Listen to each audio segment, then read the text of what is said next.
Olá, tudo bem? Meu nome é Daniela Caspani Garielli, eu sou advogada, especialista em Direito de Família e Sucessões e coordenadora do Núcleo Regional do IBDFAN São Paulo em Ribeirão Preto.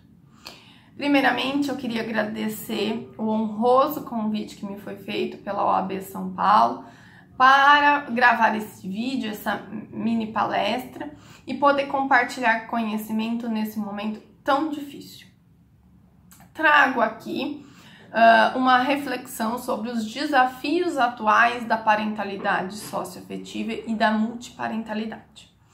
Nesse vídeo, o meu objetivo é trazer para vocês os fundamentos jurídicos da parentalidade socioafetiva, as formas de se buscar o reconhecimento dessa parentalidade, a tutela para se proteger e buscar o reconhecimento dos vínculos de filiação afetiva e, por fim, trazer uma reflexão de como podemos solucionar e equalizar os conflitos decorrentes do exercício do poder familiar, guarda, regime de convivência e alimentos numa situação de multiparentalidade, ou seja, numa situação em que há uma multiplicidade de vínculos filiais.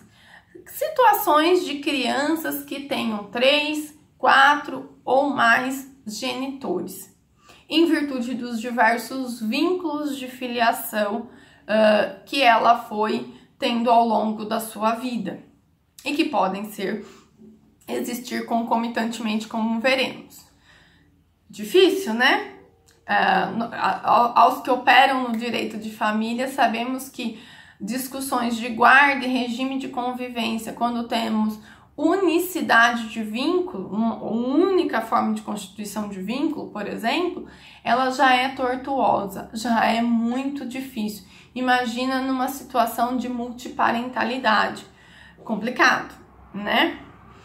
Bom, mas vamos adentrar ao tema e a primeira questão que temos que colocar e analisar é: qual é o fundamento jurídico que me permite buscar o reconhecimento da parentalidade socioafetiva? Desta pergunta, vou tirar uma ainda mais ampla. Quais são os vínculos de parentesco possíveis no Brasil hoje? Ou seja, quais são as situações que constituem vínculo de filiação? A resposta está no artigo 593 do Código Civil.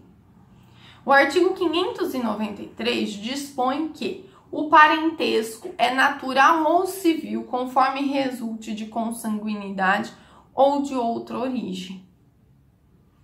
Bom, quer dizer, Daniela, que não existe um rol taxativo que dispõe quais são os vínculos de filiação no Brasil? Não.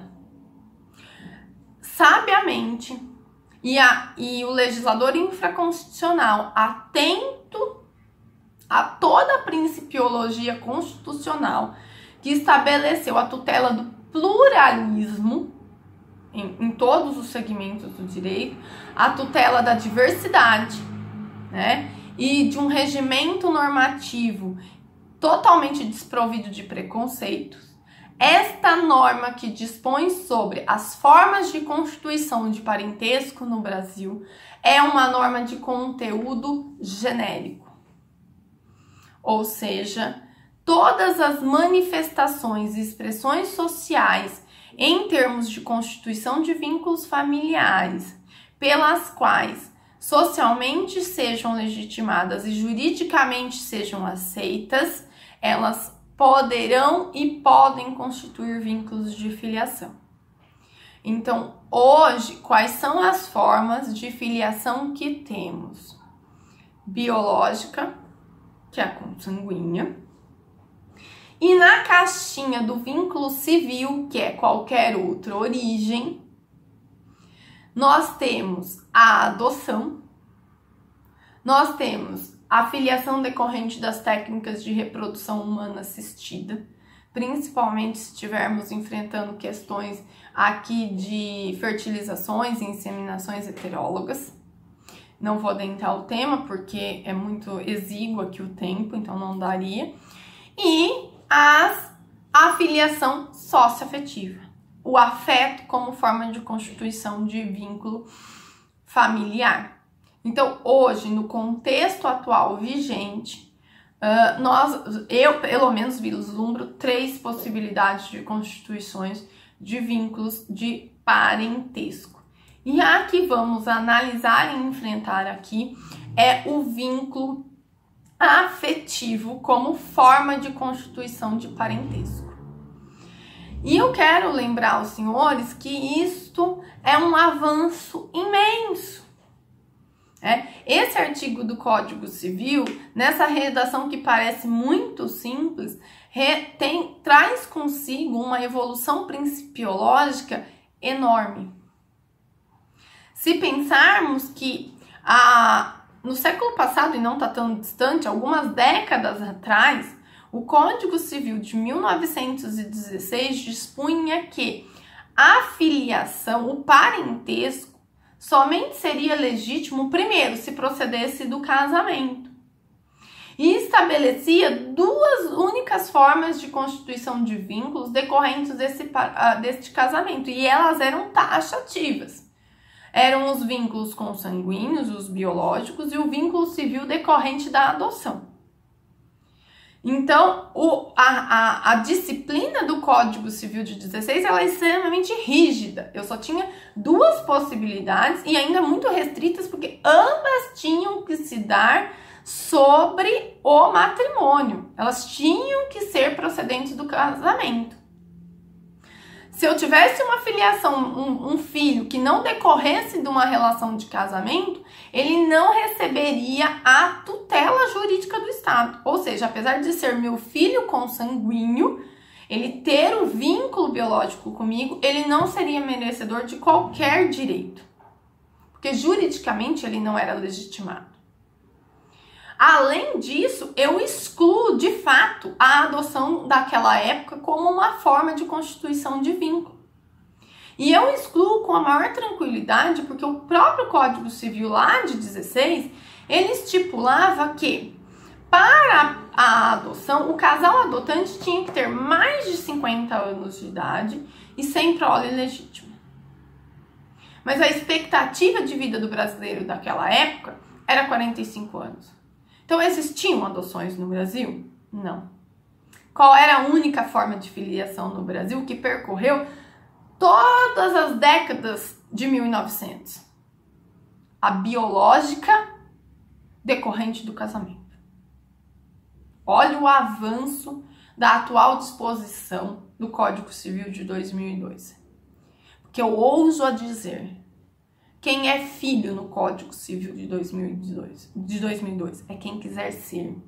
Quem é pai, quem é mãe, e aí eu não estou aqui colocando o papel, eu estou colocando aqui como papel de pai, papel de mãe, e não na questão do sexo, se é feminino ou se é masculino.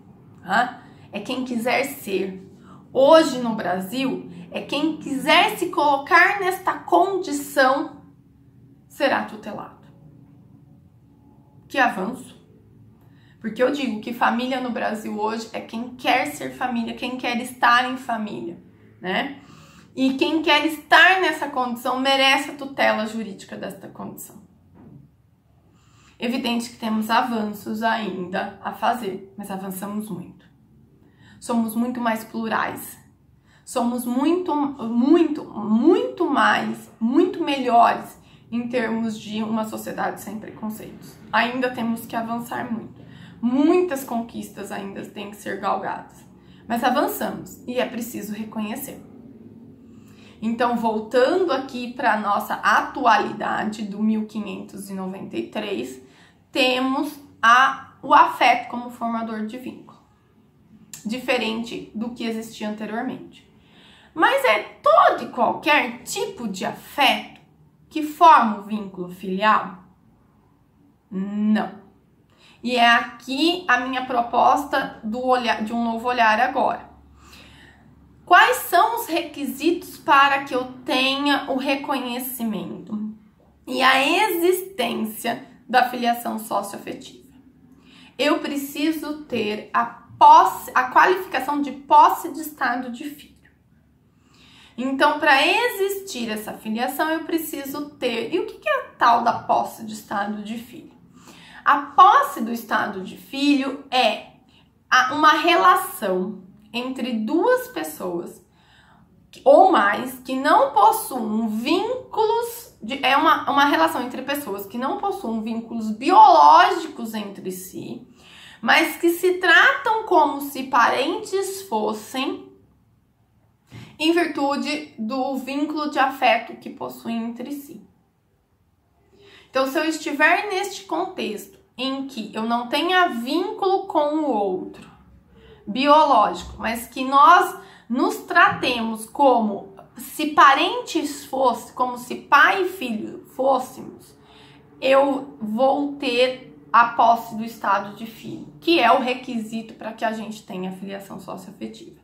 Ou seja, são aquelas situações em que a gente externa comportamentos, tá? Tanto no âmbito familiar quanto no âmbito social, de posições de estarmos na condição de genitores e de filhos. Então, nos tratamos nesta condição. E esse trato é tanto na esfera pessoal quanto na esfera financeira, ou seja, esse pai presta contribuição, esse pai socioafetivo que se coloca nessa posição de chamar o seu enteado, por exemplo, de filho, né? Desse filho identificar ele como pai, ele também cuida financeiramente. Então, veja, eu tenho toda uma relação que se dá de cuidado em todos os aspectos. Então, isto é o contexto formador da posse do estado de filho. Tem que ser um comportamento diuturno e reiterado ao longo do tempo, no sentido de comportamentos de ascendente e descendente, para ser mais genérica. Tendo este requisito, estamos diante de uma filiação afetiva ou socioafetiva, como queiram denominar. E, portanto, está presente o vínculo de filiação. E esse vínculo de filiação, ele existe e ele é capaz de produzir efeitos independentemente dele estar registrado na certidão de nascimento. Tá lá no assento de nascimento, no registro público daquela criança. E ela gera todos os efeitos, tanto de ordem pessoal quanto de ordem patrimonial, ou seja, esse filho socioafetivo possui direito à herança, possui direito a alimentos, ele possui direito a ter uma regulamentação de regime de convivência com esse, eu vou usar o termo genérico, genitor socioafetivo, se houver um desfazimento e um distanciamento de laços, e a gente vai tratar isso mais adiante, e essa parentalidade, esse vínculo de filiação socioafetivo, ele inclusive pode existir concomitantemente com os vínculos biológicos. E aí eu tenho a multiparentalidade. Então eu posso ter os vínculos de filiação, né, socioafetiva, e posso ter ele somente como constituidor da filiação, e eles podem coexistir junto com a biológica, o que vai gerar efeitos da multiparentalidade. E aí, Daniela, mas numa situação que a criança tenha 3 pais, ela vai ter direito à herança e alimentos dos 3? Vai. Ela vai ter direito ao nome dos 3? Vai. Veja, a própria Constituição Federal estabelece a ausência de discriminação no trato entre filhos. Portanto, os direitos, independentemente da forma de constituição dos vínculos, são os mesmos. Não há qualquer possibilidade de tratamento de trato desigualitário. E isso foi analisado e enfrentado pelo STF no julgamento do recurso extraordinário 898060, de relatoria do ministro Luiz Fux, em 30 de setembro de 2016, com efeitos de repercussão geral. Então, nesse julgado, o STF estabeleceu que a parentalidade, ele fala a paternidade, tá? Eu vou fazer uma interpretação extensiva, porque por óbvio que isso se estende à maternidade, e eu vou usar o termo aqui parentalidade mais amplo, tá? E ele estabeleceu nesse julgado que vale muito a pena a leitura. Ele estabeleceu as seguintes bases. Ele disse que é possível a coexistência da parentalidade socioafetiva concomitantemente à biológica. Estabeleceu que a parentalidade socioafetiva produz todos os efeitos patrimoniais e extrapatrimoniais idênticos ao da biológica. E estabeleceu que ela não necessita constar em registro público para produzir efeitos. E colocou as premissas básicas que hoje temos de regulamentação, portanto, dessa filiação socioafetiva. Portanto, tendo configurado no caso concreto a posse de estado de filho, temos a formação do vínculo filial independentemente do reconhecimento judicial. De forma que este filho pode buscar diretamente, por exemplo, alimentos, sem passar pelo precedente e antecedentemente a uma ação de reconhecimento desses vínculos filiais. Ele pode pleitear herança, por exemplo.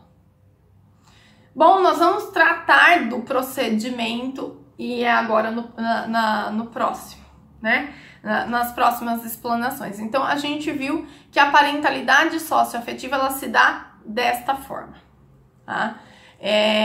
Estes são os requisitos para, então vou recapitular.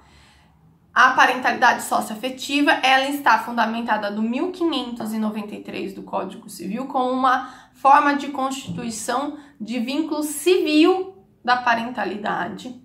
Para que ela seja reconhecida, seja válida e existe, a gente precisa ter configurado e presente no caso concreto o requisito da posse de estado de filho, e uma vez presente a posse de estado de filho, isto gera todos os efeitos jurídicos, seja patrimoniais, seja extrapatrimoniais, e a filiação socioafetiva, esse vínculo de formação, ele pode coexistir juntamente com a filiação biológica, ele pode. A filiação socioafetiva, o reconhecimento da filiação socioafetiva não gera necessariamente a exclusão da filiação biológica e vice-versa, ok? Partindo disso, a gente vai analisar rapidamente as formas pelas quais podemos buscar o reconhecimento da filiação socioafetiva no Brasil. Vislumbro 3 possibilidades: via administrativa, via judicial pelo rito de jurisdição voluntária quando houver consenso e via litigiosa. Vamos lá.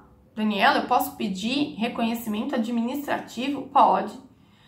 Pode-se buscar o reconhecimento perante os cartórios de registro civil e não precisa ser necessariamente no cartório em que for lavrado o assento de nascimento desta criança.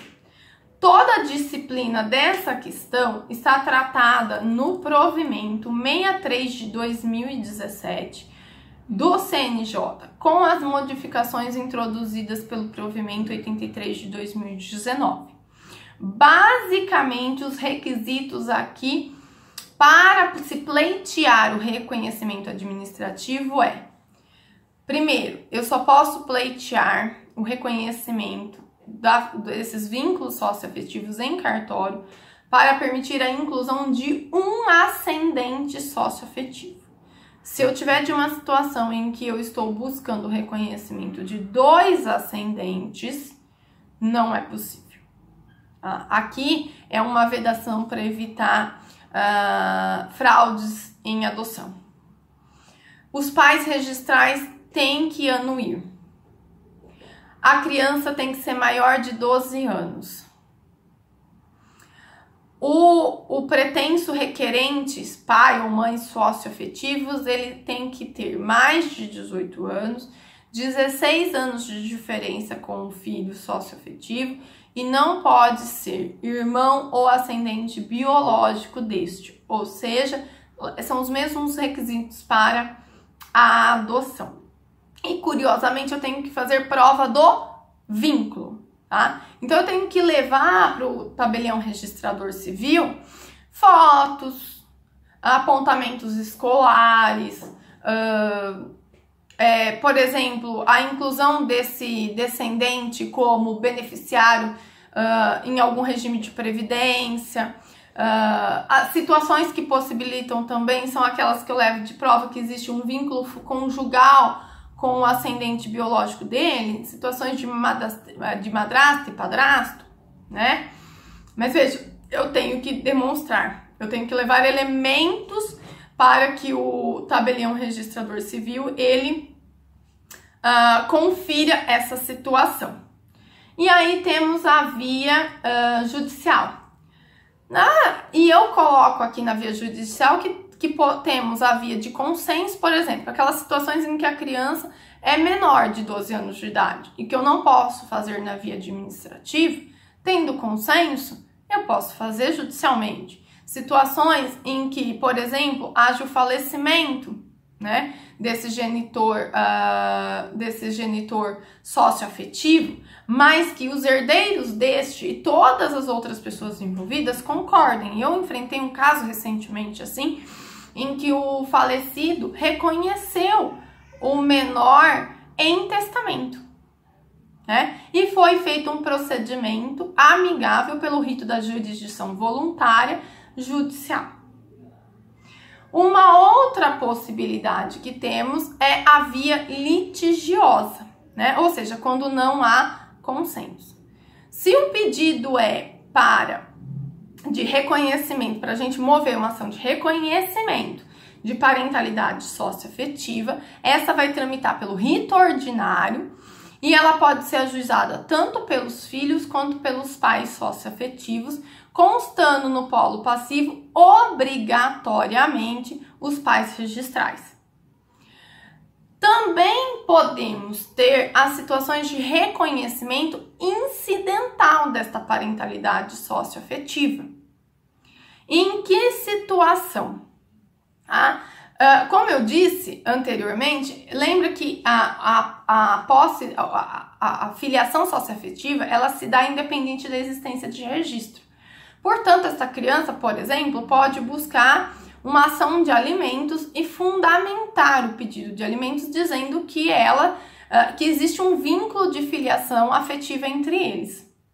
Nesta situação, é possível que o judiciário faça a análise, até porque é uma questão que a gente chama tecnicamente de questão prejudicial, a análise do mérito da ação de alimentos, quer dizer, ou seja, para eu analisar se há existência ou não da obrigação alimentar, eu preciso analisar se há ou não a existência do vínculo de filiação.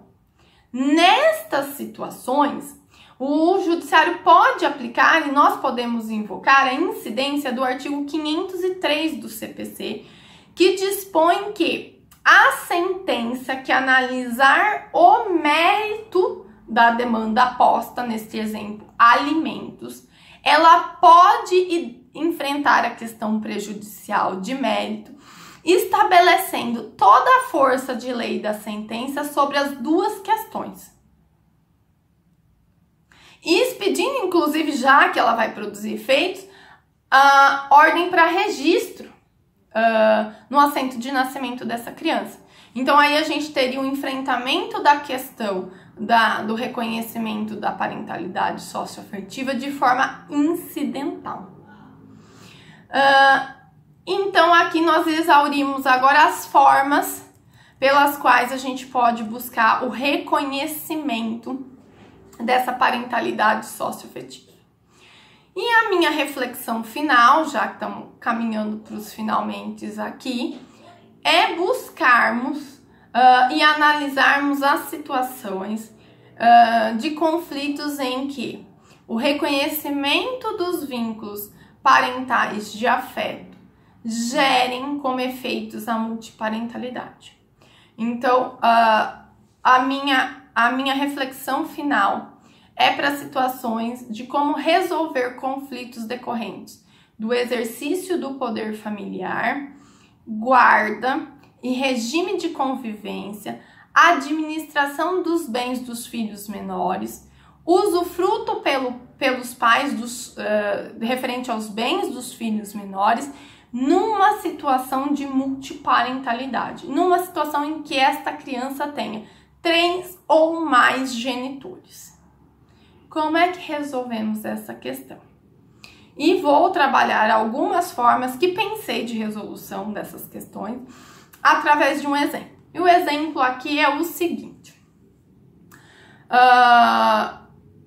Um casal tem um filho biológico, eles se divorciam. A mãe, né, casa-se novamente e o padrasto dessa criança trata como se pai fosse, suprindo todas as necessidades dessa criança afetivamente e financeiramente. E o curioso desse caso que eu estou colocando é que o pai é um pai presente. E a criança identifica, tanto no pai biológico quanto neste padrasto, a figura de pai. E ela chama a ambos de pai. E ela ama os dois como pai e para ela não tem nenhum problema. E esses dois tratam esse menor como pais, efetivamente. Para piorar o problema, essa nova relação constituída se desfaz. E esse casamento, e essa mãe desse menor vai para um segundo divórcio. A situação que eu coloco aqui é: este padrasto quer efetivamente ser reconhecido como pai socioafetivo e exercer todas as obrigações e direitos inerentes à paternidade socioafetiva. Como resolveremos uma situação de guarda, regime, convivência, alimentos desta criança? Que agora teríamos, nesse exemplo hipotético, 3 pais. Complicado, né? O que eu vejo aqui em termos de guarda é o seguinte: a guarda ela pode ser fixada de forma prioritariamente como compartilhada ou unilateral, né? E o legislador prioriza, né, estabelece como quase que cogente obrigatória a guarda compartilhada, porque ela representa os exercícios plenos do poder familiar. Nesta situação, vejo como possível a fixação da guarda compartilhada e vejo que, dependendo da situação, né, se for extremamente conflituosa, talvez porque não a guarda unilateral, mas veja, em ambas as situações, eu aplicaria ao caso o que o professor Rolf Madaleno traz de plano de parentalidade. O plano de parentalidade eu vejo como fundamental nessas situações de multiparentalidade, porque é difícil você, sem um regramento, estabelecer como ficará dividido as obrigações e as responsabilidades, a tomada de decisão numa relação em que você tem 3 pais decidindo sobre a questão. E o que é o plano de parentalidade que eu estou mencionando? O plano de parentalidade é um termo de ajuste de vontades em que os pais, né, e aí, independente dos vínculos, os pais biológicos e os pais socioafetivos, né, no caso em questão, trariam e estabeleceriam as premissas sobre as obrigações e tomadas de decisões da vida desse menor. Então, no plano de parentalidade, eles estabeleceriam como se daria a divisão das responsabilidades de cada um, qual o tipo de educação que eles adotariam para essa criança, as atividades extracurriculares, a forma de tomada de decisões, a forma de administração, por exemplo, do patrimônio de menores. É preciso lembrar aos senhores que o Código Civil diz que os menores detentores de propriedade, os administradores dos bens dos filhos são os pais. E os pais também são usufrutuários destes bens. Então, no plano de parentalidade, poderíamos ajustar esta questão da forma de administração dos bens, a forma de exercício do usufruto, a forma como se daria a comunicação entre os genitores para eles transmitirem entre si as informações importantes sobre a criança, o modo de comunicação da criança com outro genitor quando não está na companhia neste, a forma de contribuição e estabelecimento dos alimentos entre eles, a obrigação de sustento do filho. Então, eu vejo o plano de parentalidade como uma saída que melhor se adequa a essa situação da multiparentalidade. Eu não vejo como ajustar tantas vontades de uma outra maneira. E eu vejo que esse plano de parentalidade pode ser costurado por nós, advogados, por mediadores, né? E se buscar organizar, né, as responsabilidades, as decisões e as formas de decisões que vão ser tomadas em face desse menor. E todas as obrigações que permeiam ali essa relação, para se evitar justamente conflito. Tá? Por fim, quero fazer a ressalva de que a questão dos alimentos, ela é devida. Esse menor pode buscar o reconhecimento, pode pleitear alimentos de ambos, com relação a todos os genitores, né? Como ele pode escolher um a quem se dirigir e pedir alimentos. Lembrando que este vai ter o dever alimentar fixado com base na sua possibilidade.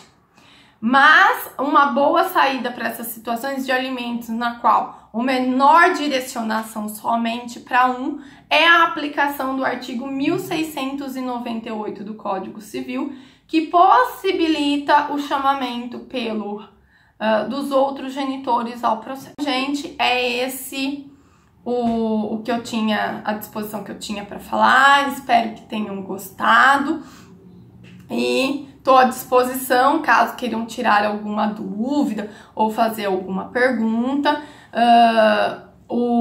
Eu tô nas redes sociais, no Instagram, no Facebook, dá uma corridinha lá, eu tenho vários vídeos e tô à disposição e até a próxima.